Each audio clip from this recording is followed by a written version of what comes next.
Hello everyone, मैं रीना आप सबका आपके अपने YouTube channel one among you all पे हार्दिक स्वागत करती हूँ।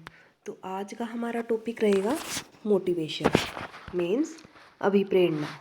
वेरी वेरी इंपॉर्टेंट टॉपिक है, इसमें से एग्ज़ाम में बहुत बार क्वेश्चन आता है। ओके, तो चलो आज की क्लास को शुरू कर लेते हैं। तो मोटिवेशन किसको बोला जाता है? मोटिवेशन का मतलब होता है अभिप्रेरणा, ठीक है, जिससे हमें कुछ करने की प्रेरणा मिले, ठीक है, उस चीज़ को हम क्या बोलेंगे? मोटिवेशन। तो जो मोटिवेशन जो वर्ड है वो लेटिन वर्ड है, लेटिन भाषा से लिया गया है। ये मोटम एक वर्ड है, लेटिन भाषा का वर्ड है, जिसका मतलब होता है टू मूव, मूव होना, ठीक है। तो मोटम या फिर मोरे शब्द से ये जो मोटिवेशन वर्ड है ये बना है। तो स्किनर ने मोटिवेशन को क्या बोला है? Skinner motivation is the Quint essential highway of learning, कि जो मोटिवेशन है वो अधिगम का सर्वोत्कृष्ट राजमार्ग है, ठीक है। तो ये स्टेटमेंट किसके द्वारा दी गई है? स्किनर के द्वारा दी गई है। कई बार ये डायरेक्ट स्टेटमेंट एग्ज़ाम में आती है और पूछा जाता है कि ये स्टेटमेंट किसके द्वारा दी गई है, तो ये स्टेटमेंट बोली थी स्किनर ने। फिर आता है नेचर ऑफ मोटिवेशन, की मोटिवेशन की जो नेचर है वो क्या होता है, कि विशेषताएं क्या होती हैं। Motivation is one of the determinant of behaviour, ठीक है। तो ये जो मोटिवेशन है ये बिहेवियर का क्या होता है? एक डिटर्मिनेंट होता है। It is a complex and dynamic process, ये डायनेमिक प्रोसेस है, मतलब कंटिन्यूस ये चलता रहता है।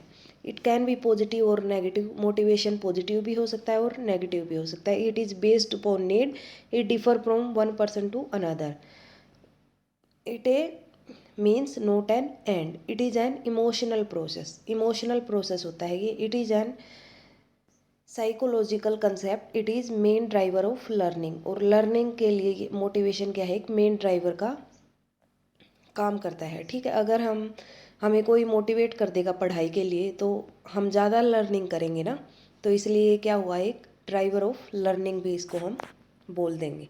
आगे आता है मोटिवेशन साइकिल, ये वेरी वेरी इंपॉर्टेंट है। डायरेक्ट ये क्वेश्चन एग्ज़ाम में, जैसे मैंने ये स्टेटमेंट लिख रखी है ना, नीड, ड्राइव, इंस्पायर, इंसेंटिव, गोल, ये डायरेक्ट ऐसा का ऐसा लिखा हुआ आता है एग्ज़ाम में, आगे पीछे कर देंगे इनको और पूछते हैं कि जो करेक्ट सीरीज है वो क्या है। तो करेक्ट सीरीज से पहले एक बार हम इसकी जो साइकिल है वो पढ़ लेते हैं। तो पहले मोटिवेशन साइकिल में क्या आएगा? पहले आएगा नीड, हमें किसी चीज़ की आवश्यकता होगी, ठीक है। फिर आता है ड्राइव, जो आवश्यकता की स्थिति होती है वो किसको जन्म देती है? ड्राइव को जन्म देती है, हिंदी में इसको बोल देंगे अंतर्नोद। फिर आता है अराउजल, ठीक है। अगर हमें आवश्यकता होगी किसी चीज़ की तो हम क्या करेंगे? सक्रिय हो जाएंगे, मतलब उस काम को करने के लिए, उस काम को, जो भी हमें काम, जिस भी काम की हमें आवश्यकता है उस काम को करने के लिए हम सक्रिय हो जाएंगे, ठीक है। फिर आता है गोल डायरेक्टेड बिहेवियर, और जो भी हम काम करेंगे वो किसी ना किसी गोल को पाने के लिए हम काम करेंगे, तो ये कैसा बिहेवियर शो करेगा? गोल डायरेक्टेड बिहेवियर। और फिर हम उस काम को क्या कर लेंगे? अचीव कर लेंगे, अचीवमेंट। और लास्ट में रिडक्शन ऑफ अराउजल, ठीक है। काम पूरा होने के बाद फिर रिडक्शन ऑफ अराउजल हो जाएगा, ठीक है। मतलब हम पहले तो क्या करेंगे? सक्रिय हो जाएंगे किसी काम को करने के लिए, और लास्ट में जब हमारा काम हो जाएगा तो हम रिडक्शन हो जाएगी अराउजल में, ठीक है, मतलब निष्क्रिय हो जाएंगे हम। तो ये तो थी साइकिल मोटिवेशन की। फिर डायरेक्ट जैसे ये स्टेटमेंट लिखी हुई आती है तो पहले हमें क्या चीज़ चाहिए है? नीड, नीड के बाद ड्राइव, फिर है इंस्पायर, फिर इंसेंटिव, और लास्ट में आएगा गोल, ठीक है। फिर आगे आता है कि जो मोटिवेशन है वो कितने टाइप का होता है, टाइप ऑफ मोटिवेशन। तो मोटिवेशन है वो दो टाइप का होता है, एक होता है आंतरिक और एक होता है बाह्य, ठीक है। तो पहले हम पढ़ लेंगे आंतरिक को, इंट्रिंसिक मोटिवेशन इसको इंग्लिश में बोल देंगे। जिन चीज़ों के लिए हम अंदर से प्रेरित होते हैं उन्हें हम क्या बोलेंगे? आंतरिक अभिप्रेरणा बोलेंगे, जैसे भूख, प्यास, नींद, ठीक है, काम, विश्राम। तो ये सारी चीज़ें हैं, भूख है वो हमें आंतरिक मोटिवेशन की तरह रिएक्ट करेगी, है ना। हर एक इंसान को भूख लगती है, तो किसी के कहने से तो भूख लगती नहीं, भूख तो अपने आप ही लगती है ना हर एक बंदे को। तो ये क्या हुई? आंतरिक अभिप्रेरणा। फिर आता है बाह्य अभिप्रेरणा। बाह्य अभिप्रेरणा में क्या आएगा? जैसे समाज में हमारा नाम हो रहा है, प्रशंसा हो रही है, प्रतिष्ठा, सम्मान, तो ये आती हैं सारी बाह्य मोटिवेशन के अंदर, ठीक है। फिर कुछ मोटिवेशन के सिद्धांत हैं। पहला आता है जैसे आत्म सिद्धि का सिद्धांत, ठीक है, ये दिया था मैस्लो ने, मैस्लो हायरार्की ऑफ नीड्स। इसको हम बोल देते हैं आवश्यकता पूर्ति का सिद्धांत भी बोल देते हैं, आत्म सिद्धि का सिद्धांत भी बोल देते हैं, या फिर स्व यथार्थीकरण का सिद्धांत भी बोल देते हैं, ठीक है। किसके द्वारा दिया गया था? ये अब्राहम मैस्लो ने दिया था 1954 में। या फिर और अब्राहम मैस्लो ने एक और सिद्धांत दिया था, मानवतावादी का सिद्धांत, ठीक है। तो इसने ट्रायंगल की फॉर्म में ये चीज़ें बताई थी। यहाँ से बहुत बार क्वेश्चन आता है इसमें से। तो फर्स्ट नंबर पे क्या आता है? फिजियोलॉजिकल नीड, मतलब पहली जो नीड है इंसान की वो क्या होती है? भूख, प्यास, नींद। तो यही चीज़ होती है इंसान के लिए। सेकंड नंबर पे आता है सेफ्टी। सेफ्टी के लिए उसे किसकी ज़रूरत होगी? घर की ज़रूरत होगी, मकान की ज़रूरत होगी, ठीक है। फिर उसके पास मकान आ गया, सेफ्टी मिल गई उसको। फिर वो क्या चाहेगा कि मेरा परिवार हो, मेरे मित्र हों, ठीक है। तो फिर उसका जैसे परिवार हो जाता है, मित्र हो जाते हैं, तो फिर वो क्या चाहता है कि मुझे समाज में सम्मान भी मिले, आदर मिले, ठीक है, प्रतिष्ठा मिले। तो ये किसके अंदर आता है? एस्टीम नीड्स के अंदर आता है। और फिर क्या करेगा इंसान को? देखो, भूख, प्यास, नींद है वो भी उसकी पूरी हो गई, मकान, सेफ्टी नीड भी पूरी हो गई। फिर उसकी लव नीड है, बिलोंगिंग नीड है, वो भी पूरी होगी, परिवार और मित्र भी आ गए। फिर आदर सम्मान वाली ज़रूरत है वो भी उसकी पूरी होगी। लास्ट में वो क्या चाहेगा? आत्म सिद्धि, ठीक है। उसको सब मिल जाता है तो वो क्या चाहता है कि बस अब जो मुझे अपने जीवन में करना था वो मैंने कर लिया, अब मुझे आत्म सिद्धि चाहिए, ठीक है, सेल्फ एक्चुअलाइजेशन। फिर उसे अपने आप के लिए समय चाहिए, ठीक है। तो ये वेरी वेरी इंपॉर्टेंट है, यहाँ से बहुत बार क्वेश्चन आता है, तो आपको ये ध्यान से देखना है। फिर आता है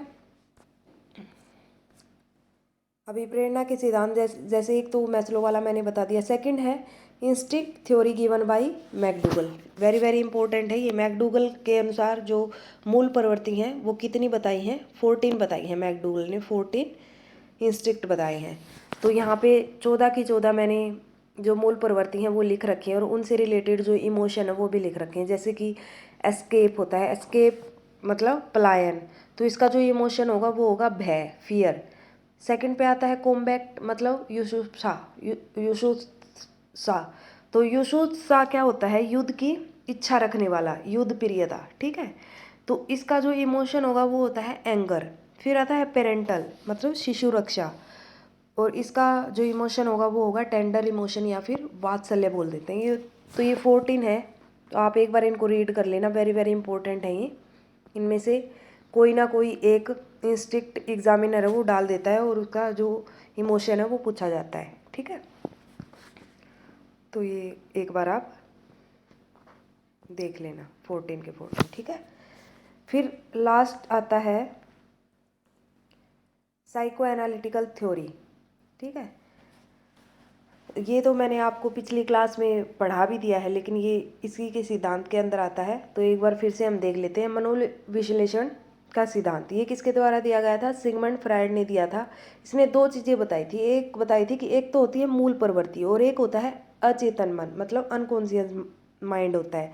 तो मूल प्रवृत्ति क्या होती हैं? एक तो जीवन संबंधित होती हैं और एक मृत्यु संबंधित होती है। जीवन संबंधित जो मूल प्रवृत्ति होंगी वो क्या होंगी? निर्माणकारी होंगी, ठीक है, मतलब कुछ ना कुछ कंस्ट्रक्ट होएगा। और मृत्यु संबंधित होंगी वो विध्वंसकारी, मतलब डिस्ट्रक्ट, खत्म होने वाली चीज़ें। जैसे निर्माणकारी को तो क्या बोलेंगे? इरोज, और विध्वंसकारी को हम बोलेंगे थैंटोस, ठीक है। फिर आता है अचेतन मन। अचेतन मन के अंदर कौन सी इच्छाएं होती हैं? दमित इच्छाओं का भंडार होता है अनकॉन्शियस माइंड के अंदर। और दमित इच्छाओं का मतलब होता है कभी भी ना खत्म होने वाली इच्छाएं, ठीक है। तो ये दो चीज़ें हैं, ये सिगमंड फ्रायड ने बोली थी। तो ये तो था मोटिवेशन के बारे में आज का हमारा टॉपिक। आई होप आपको ये क्लास अच्छी लगी होगी। क्लास अच्छी लगी हो तो क्लास को लाइक करें, शेयर करें और चैनल को सब्सक्राइब करें। Thank you all of you.